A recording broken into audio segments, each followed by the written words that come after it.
ઈશુદાનભાઈ, કોની નજર લાગી ગઈ આમ આદમી પાર્ટીને? કોની નજર લાગી ગઈ ગુજરાતમાં?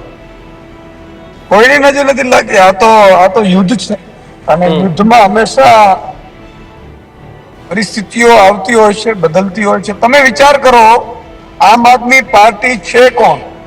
આમ આદમી લોકોની, આમ લોકોની પાર્ટી છે. અચ્છા, આમ આદમી પાર્ટી શેની વાત કરે છે? તો ખેડૂતોની, ગરીબોની, વંચિતોની, શોષિતોની, આઉટસોર્સિંગ કર્મચારીઓની, બેરોજગાર યુવાનોની, મહિલાઓની અને એની જ્ઞાતિ કઈ છે? આમ આદમી પાર્ટી. ખેડૂત સમાજ છે, કર્મચારી સમાજ છે, આ બધા જેટલા છે એ રીતની આખી રાજનીતિ આમ આદમી પાર્ટી કરી રહી છે.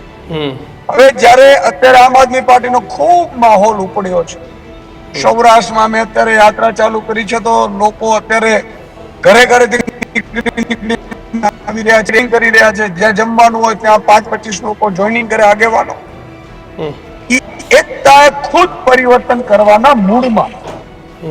ત્યારે સ્વાભાવિક છે કે ઉતાર ચઢાવ આવતા હોય છે અને ઉતાર ચઢાવ છે. આમાં કઈ જનતા છે, એ જનતા જનાર્દન એની પીડાથી આમ આદમી પાર્ટી માત્ર નિમિત્ત બને.